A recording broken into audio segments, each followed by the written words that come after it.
बहुत सारे लोग एचआर बनना चाहते हैं, लेकिन पता है क्या प्रॉब्लम आ रही है? इंग्लिश की वजह से ना बहुत डर लगता है। बहुत सारे लोग मुझे रिपीटेडली डेली मैसेज करते हैं, मैम इंग्लिश अच्छी नहीं है, कम्युनिकेशन अच्छा नहीं है, एचआर कैसे बनेंगे, इतने सारे लोगों से कैसे बात करेंगे। अगर यही सोचते रहेंगे तो कभी नहीं कर पाएंगे, और अगर ऐसा ही सोच रहे हैं तो सही आए हैं, क्योंकि आज हम साथ में मिलकर इसको डिस्कस कर लेंगे। Hello everyone, this is Sugandha and you watching ready to get update. Welcome back to my channel. और आज हम डिस्कस करने वाले हैं ऐसे तीन वेज जो हमें हेल्प करेंगे हमारी इंग्लिश कम्युनिकेशन इंप्रूव करने में एज एन एचआर। अगर हम एक एचआर बनना चाहते हैं, तो अगर आप एचआर भी नहीं बनना चाहते ना, तब भी ये फॉर्मूला आपको जरूर हेल्प करेगा, क्योंकि ये जनरल है। यहाँ पे मैं स्पेसिफिकली कुछ एचआर रिलेटेड चीजें बताऊंगी, इसलिए ये थोड़ा ज्यादा इंपॉर्टेंट हो जाता है। अदरवाइज अगर आप किसी भी प्रोफाइल में जाना चाहते हैं, किसी भी लैंग्वेज को सीखना चाहते हैं ना, तो ये सारी चीजें एप्लीकेबल होंगी। तो चलिए जल्दी जल्दी स्टार्ट करते हैं। सबसे पहला रीडिंग। ये मैंने बहुत बार बात करी है रीडिंग की, और आप कहेंगे आप हमेशा वही पॉइंट्स लेके आ जाते हो, लेकिन यहाँ पे क्या डिफरेंट है, क्या रीड करने के लिए कह रही हूँ। यहाँ पे मैं कोई स्टोरी बुक्स की बात नहीं कर रही हूँ आज, जो मैं हमेशा कहती हूँ कि सिंपल स्टोरी बुक्स से स्टार्ट कीजिए, उसकी बात नहीं हो रही है। यहाँ बात हो रही है एचआर के प्रोफाइल में आपको जाना है, तो एचआर रिलेटेड स्टफ रीड करना स्टार्ट कीजिए। यस, अब इंग्लिश में एचआर से रिलेटेड क्या चीजें पढ़ें जो कि सिंपल हो। बहुत टफ चीजें नहीं पढ़नी है। स्टार्टिंग में टफ चीजें पढ़ना शुरू करेंगे ना, तो एचआर से ही नाता तोड़ने वाली कहानी आ जाएगी, और ये तो पता नहीं क्या क्या है, पता नहीं इसमें क्या भरा हुआ है। नहीं, आपको क्या करना है, सिंपल सी चीज, जॉब वैकेंसीज।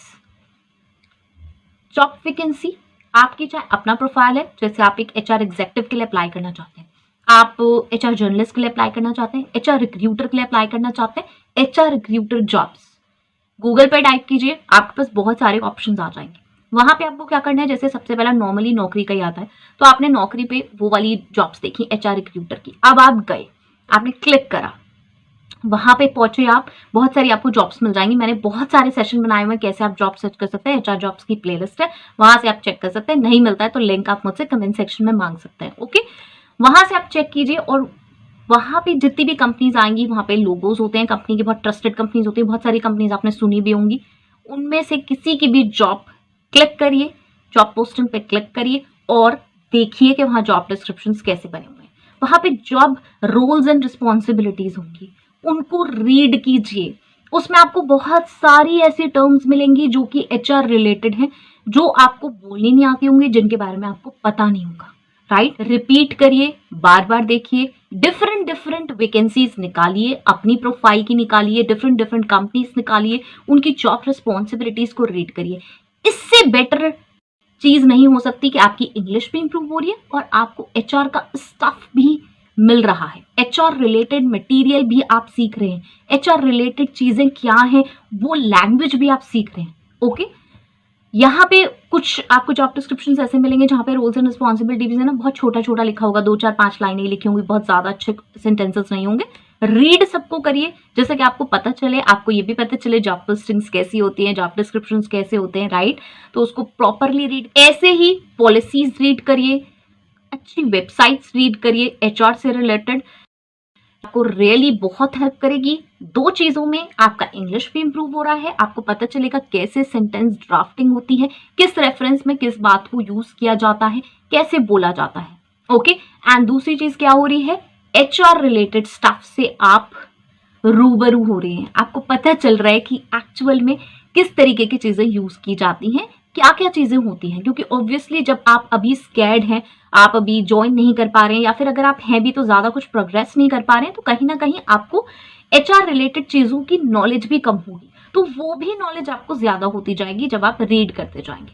इसी के बाद आ जाता है मेरा सेकंड पॉइंट, और ये है राइटिंग। यस, ये क्यों कमाल का है, क्योंकि जो रीडिंग की थी ना, वो खाली रीडिंग करके नहीं निकल जाना है, मुझे राइटिंग भी करनी है। यस, अगर आपने टाइम आधा घंटा दिया है रीडिंग को, तो 15 मिनट ना राइटिंग के जरूर बनाइए, या फिर आप ऐसा भी कर सकते हैं कि आधा ही घंटा आप राइटिंग भी कर सकते हैं, लेकिन वो पॉसिबल नहीं हो पाएगा, इनिशियली पॉसिबल नहीं होगा, क्योंकि आपके पास ज्यादा लिखने को नहीं होगा और आप फिर डिप्रेस हो जाएंगे, यार मुझे तो कुछ याद ही नहीं रहा। लेकिन रीडिंग करते वक्त अगर आप ये प्रैक्टिस बनाएंगे ना कि मुझे रीडिंग के बाद लिखना भी है, तो रीडिंग पे आप बहुत ज्यादा कंसंट्रेट कर पाएंगे, क्योंकि आपको पता होगा कि यार इसके बाद ना मुझे लिखना है। राइट, ये देख के लिखने वाला ना कंसेप्ट मत करिएगा, यहाँ पे ये चीटिंग मत करिएगा। हो सकता है 2 3 4 5 लाइन ही आप स्टार्टिंग में लिख पाए, लेकिन आपकी राइटिंग इंप्रूव होगी और ये इम्पैक्ट क्रिएट करिए आपके माइंड पे। जब हम कोई चीज़ देखते हैं, फिर उसको लिखते भी हैं, बोलते भी हैं, तो वो हर तरीके से हमारे सेंसेस में बैठता है, राइट? तो आई डोंट नो, ये वैसे साइकोलॉजिकल भी कुछ हो सकता है रिलेटेड, मैं कुछ चीज़ें सुनती रहती हूँ तो उससे हो सकता है, लेकिन मैं उसको उससे लिंक नहीं कर रही हूँ। मैं आपको एक सिंपल सी चीज़ बता रही हूँ कि ये रीडिंग आप जब देख रहे हैं, कोई चीज़ को पढ़ रहे हैं, उसके बाद आप उसको लिख रहे हैं, तो कहीं ना कहीं मेमोरी में ना वो डबलिंग हो रही है, बार बार वो इम्पैक्ट क्रिएट कर रहा है और वो याद रहेगा। इनिशियली हो सकता है आप मुझे 2-3 दिन बाद आके यहाँ पे कहें यार इससे कोई फर्क नहीं पड़ रहा है जो बताया था, तो यार ये 1-2 दिन का फॉर्मूला नहीं है, इसको रिपीट करिए, क्योंकि जब आप मुझे रिपीटेडली कह रहे हैं कि इंग्लिश इंप्रूव नहीं हो रही है, तो कुछ भी नहीं हो रहा है, इससे कुछ तो होगा, ओके? और लॉन्ग टर्म में पता चलेगा। तो राइट करना शुरू करिए, और ये आपको इसलिए हेल्प करेगा क्योंकि आप किसी भी कंपनी में जाएंगे तो ये सारी चीजें आपको लिखनी पड़ेंगी अपने हाथ से। आपको जाते ही कोई मैनेजर की कुर्सी पे नहीं बिठा देगा कि सब कुछ ऑल सेट है, सिर्फ आपके बैठने की कमी थी, तो आपको ये खुद ही करना पड़ेगा वहां पे भी जाके। तो इससे बेटर यार जब हम इंग्लिश सीख रहे हैं तो ये सब भी सीख ले, ओके? इसके बाद आ जाता है थर्ड, और ये है वॉचिंग। यस, बहुत सारा स्टफ हमें देखना पड़ेगा, अच्छा स्टफ देखना है। रील्स हम देखते रहते हैं ना यार, उससे ज्यादा कुछ अच्छा करिए। बिजनेस रिलेटेड कंटेंट देखिए, कॉर्पोरेट रिलेटेड, कंपनी रिलेटेड, कैसे रन होती है, कैसे हायरिंग होती है, इस तरीके के कंटेंट देखिए। आप कहेंगे कि यार मैंने आपने को बिजनेस रिलेटेड वाली चीज क्यों कही है देखने को? बिजनेस से क्या मतलब यार? मतलब मेरा क्या मतलब है एचआर का? बिल्कुल मतलब है, क्यों नहीं मतलब है। बिजनेस कैसे रन करते हैं, उसके लिए क्या क्या चीजों की जरूरत होती है, वो टर्म्स, वो वर्ड्स, वो लैंग्वेज, वो आपको चाहिए होगी जब आप हायरिंग करेंगे, नेगोशिएशन करेंगे, लोगों से बात करेंगे, इंट्रैक्शन करेंगे, सीनियर पर्सन से बात करेंगे, तो आपको वही चीजें यूज करनी होंगी। वो कोई ये नहीं कहेगा how are you and I am fine. यहाँ के बाद जो बातें होंगी, ये स्टार्टिंग में होके खत्म हो गई, इसके बाद जो बातें होंगी वो वही होंगी जो कि डिस्कस की जाती हैं बिजनेस वर्ल्ड में, जो डिस्कस होती हैं कॉर्पोरेट कल्चर में, जो चीजें डिस्कस होती हैं। तो ऐसे बहुत सारे वीडियोस आप देख सकते हैं, मतलब एक एक वीडियो देख सकते हैं स्टार्टिंग में छोटे छोटे, या फिर अगर आप बहुत बड़े बड़े हैं आधे घंटे के, आपको नहीं इंटरेस्ट आ रहा, 15-15 मिनट के देख सकते हैं। फिर कुछ एनालाइज कर सकते हैं, उनके एक्सेंट नोटिस कर सकते हैं, उनके pronunciations, and you can try out speaking as well.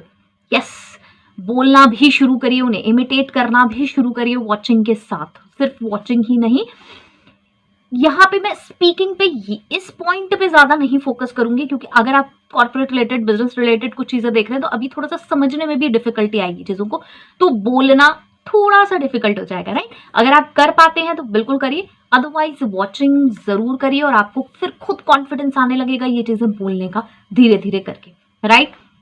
बहुत जरूरी है, बहुत हेल्पफुल रहेगा।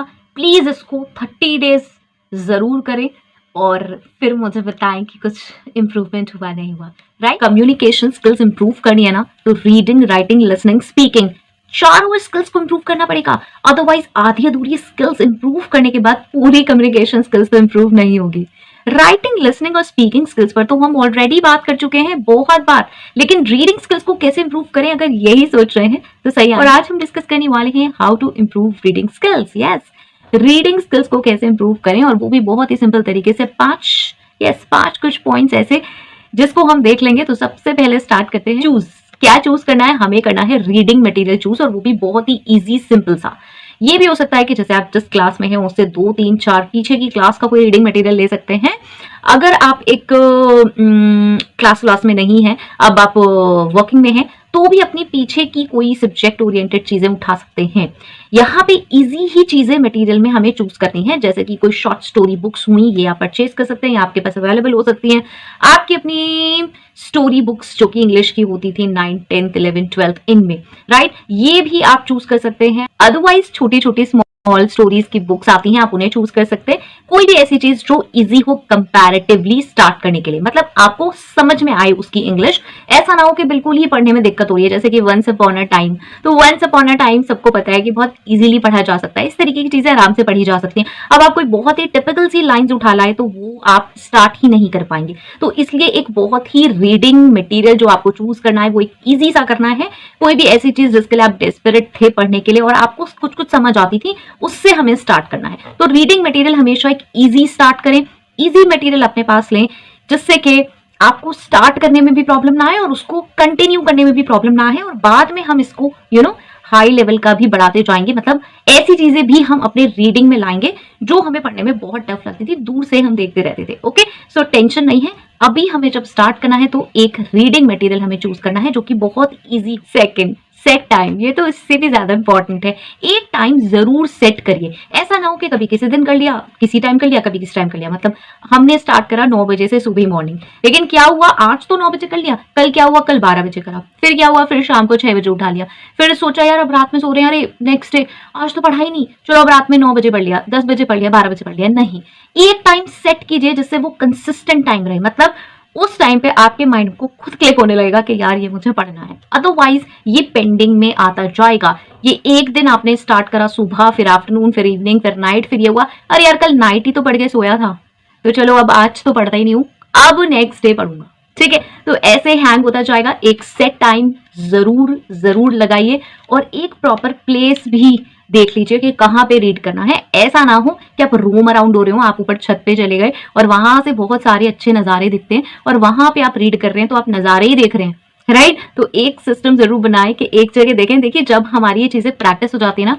तो हम कहीं पर भी रीड कर सकते हैं, जब हमें खुद इंटरेस्ट आने लगता है। लेकिन किसी चीज को अगर हमें स्केड्यूल में डालना है तो कुछ थोड़ी सी अपने आप को रिस्ट्रिक्शंस में बांध के स्टार्ट करना पड़ता है। तो स्टार्ट करिए एक प्रॉपर टाइम के साथ और कंसिस्टेंट रहिए उसके साथ। इसी के साथ साथ एक चीज और रह गई कि अवॉइड करें लॉन्ग आवर्स। ऐसा ना करें कि एक दिन मैं तो 2 घंटे रीडिंग करूंगा तभी कुछ काम चलेगा, क्योंकि मुझे बिल्कुल इंग्लिश नहीं आती है। नहीं आती है कोई प्रॉब्लम नहीं है, daily 15-20 minutes, half an hour बस मैक्स इतना दीजिए, अदरवाइज आप बोर हो जाएंगे। चाहे आप उसमें इतना पढ़ पाए, चाहे आप 1 पेज पढ़ पाए, चाहे आप 2 पेज पढ़ पाए, कितना भी पढ़ पाए, लेकिन स्टार्ट हमेशा छोटे से करिए जिससे कि आप अपने आप को खुद भी ये फील कर सकें कि यार ये तो बहुत इजी है। अगर आप बहुत ज्यादा स्ट्रिक्ट तरीके से स्टार्ट करेंगे, मैंने रिस्ट्रिक्शंस की बात करी, उसका मतलब ये था सिर्फ कि आपको एक पास एक टाइम बैठने के लिए होना चाहिए, एक जगह होनी चाहिए जिससे कि आप अपने आप को कंसंट्रेट कर सकें। लेकिन इतने लॉन्ग आवर्स तक कंसंट्रेट करना बहुत डिफिकल्ट होगा क्योंकि अभी आप सीख रहे हैं।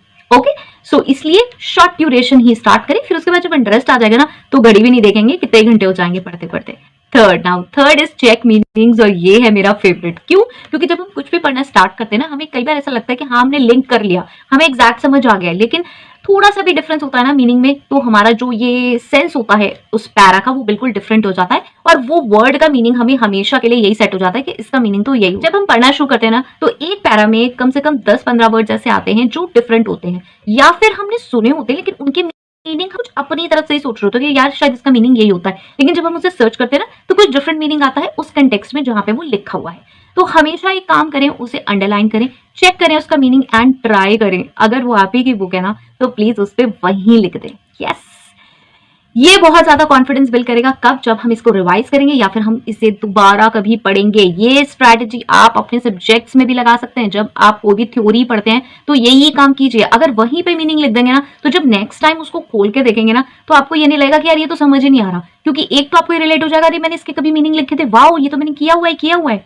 यस, बहुत सारा काम हो जाता है। तो हमें ऐसा लगता है ना कि पता नहीं ये हमने पढ़ा नहीं हुआ है, तो हमने ये किया हुआ है ये, और ऊपर से हमें ये भी ध्यान आ जाएगा यार अच्छा इसका मीनिंग ये, इसका मीनिंग ये, इसका मीनिंग ये, ओ इस पैरा का मीनिंग ये है। क्योंकि हो सकता है हम इसको आज उठाएं और फिर कभी मंथ्स के बाद उठाएं और फिर हमें ऐसा लगेगा कि यार हम तो कुछ पढ़ा ही नहीं है। ठीक है, ये आप अपनी स्टडीज में भी कर सकते हैं, इंग्लिश सीखने के लिए कर सकते हैं। तो मीनिंग वहां पे जरूर नोट करें। मैं अपनी बुक्स में ही मीनिंग नोट करती हूँ और ये मुझे हेल्प इसलिए करता है क्योंकि जब मैं दोबारा जाती हूँ तो मुझे सब कुछ रिकॉल हो जाता है। तो ये चीज बहुत अच्छी है। आपकी बुक है तो प्लीज ऐसा ही करें, पेंसिल से नोट कर सकते हैं अगर पेन से बुरा लग रहा है तो, अदरवाइज मीनिंग है, मीनिंग तो वही रहने हैं, तो पेन से भी नोट कर सकते हैं, कोई issue. Fourth is twice reading. Now twice reading क्या है? ये 2 बार रीड करना है। कैसे? एक बार तो हमने इसको ऐसे ही पढ़ लिया, मीनिंग्स वगैरह हमने सब कुछ लिख लिए, जब हम नेक्स्ट पे जा रहे हैं ना तो यार एक बार ये जरूर करके देखना। ये जब हम नेक्स्ट पे जाने वाले हैं, नेक्स्ट चैप्टर पे ना, तो एक बार खोल कर उसको दोबारा देख लो, जितना पढ़ा है वो 2, 3, 4, 5 पेजेस जो भी आपने पढ़े हैं एक चैप्टर के, उसको एक बार जरा वापस जाके देख लो। ये आपको बहुत हेल्प करेगा, एक तो उस कंटेंट को याद रखने में, उन मीनिंग्स को याद रखने में, सेंटेंसेस को याद रखने में, फ्रेजेस को याद रखने में। यस, क्योंकि जब हम दोबारा आते हैं ना तो हमें रिकॉल होता है। जैसे मैंने आपसे कहा मंथ्स के बाद जाएंगे तो भी रिकॉल होगा। तो अगर उसको एक बार दोबारा देख लेंगे ना, चलो रीड भी मत करो, अपने आप ही मन कर जाएगा उसको रीड करने का, जब आपको लगेगा यार ये तो पढ़ा था ये तो सब पढ़ा हुआ है। ठीक है, तो एक बार उसको जरूर देखो, इतना काम लगाओ। ये जितनी भी मैं स्ट्रैटेजीज बोल रही हूँ ये कहीं ना तो मैंने पढ़ी हैं और ना ही मैंने किसी को फॉलो किया है। ये सारी चीजें वो हैं जो मैं खुद से फॉलो करती हूँ और ये मुझे हेल्प करती हैं। बस अगर आपको कोई और स्ट्रैटेजी हेल्प करती है तो आप उसको भी फॉलो कर सकते हैं, लेकिन इसको एक बार करके देखिएगा, ये बहुत इंटरेस्टिंग लगेगा आपको और चीजें बहुत समझ आएंगी, बहुत मेमोरी में रिटेन भी होंगी। क्योंकि हम क्या कर रहे हैं, हम पहले उसे पढ़ रहे हैं, फिर उसके मीनिंग लिख रहे हैं, फिर उसको पढ़ रहे हैं, फिर उसके बाद जब वापस आ रहे हैं दोबारा, जब पढ़ने के बाद ट्वाइस रीडिंग कर रहे हैं, तो कितना ज्यादा मेमोराइज होता जा रहा है, कितनी बार हम उसको पढ़ रहे हैं।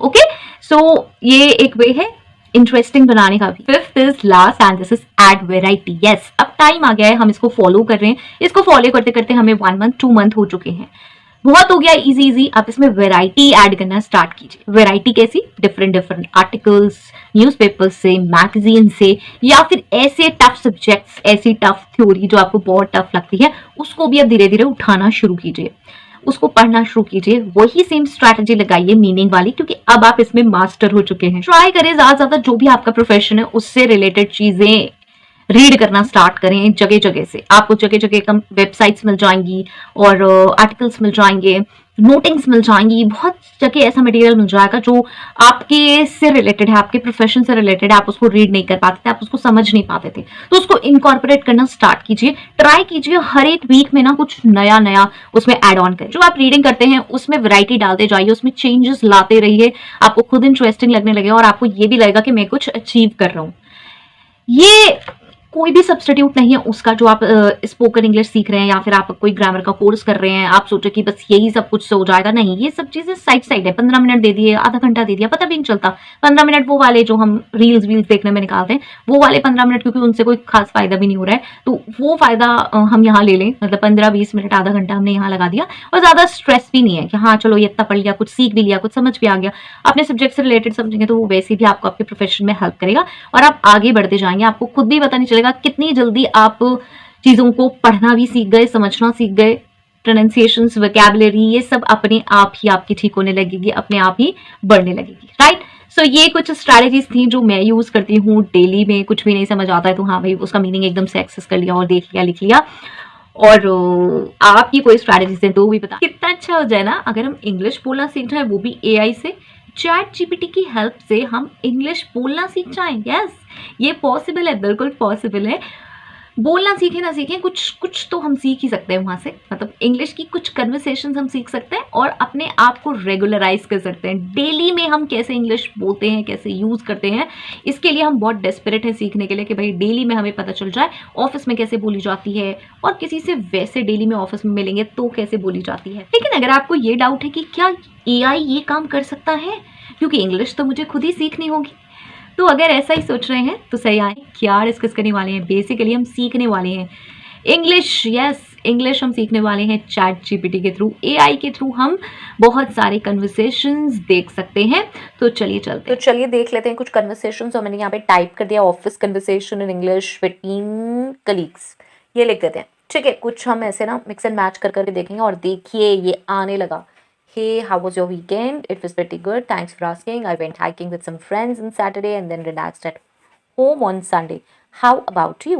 I had a great weekend. I went to a concert on Friday night and then spent some time with my family on Saturday and Sunday. Now, again, see, ये बहुत जल्दी टाइप हो रहा है. And okay, that sounds like fun. What concert did you go to? It was a local band that I really like. They put on a great show. That's awesome. I've been meaning to check out more local bands. Do you have any recommendations? Now see, यहाँ पे आप क्या कर सकते हैं, ये आप concert में जाएं ना जाएं, आप ऐसे ही कुछ भी बता सकते हैं कि मतलब ऐसे ही कुछ भी, मतलब जो आपका केस हो वो। यहाँ से आप ये देख सकते हैं डेफिनेटली कि क्या क्या फ्रेजेस फॉर्म हो सकते हैं, किस तरीके से आप बोल सकते हैं। लाइक देखिए, that's awesome, I have been meaning to check out more local bands, do you have any recommendations. कितना ईजी है ये, ओके। सो इसको पूरा प्रॉपर रीड करें। अब नेक्स्ट मैं चलती हूँ दूसरे पे, daily conversation in English between two friends. मैंने टाइप भी करना शुरू कर दिया और ये होने भी वाला है, इसको ज़्यादा नहीं खींचेंगे, ये जस्ट आइडिया है, आप इसको ज़रूर चेक करें। Hey what's up, not much, just hanging out, how about you. Same here, I was thinking of going to the park later, want to join me. Sure, that sounds like a good idea. What time were you thinking? See, कितनी easy language है ये. How about around 2 p.m.? Sounds good to me. Do you want to bring anything? And चला गया ऊपर. ये I can awesome, thanks. Hey, did you hear about that new restaurant that opened up downtown? No, I haven't. What kind of food do they serve? It's a Thai place. I heard the food is really good. Oh, love Thai food. We should definitely check it out sometime. Definitely. How about we plan on going there next weekend, right? So आप इसको ऐसे ही read करें. चलिए मैं ऊपर दोबारा से आपको दिखा देती हूँ कैसा लगेगा. बहुत जल्दी जल्दी हो रहा है, राइट?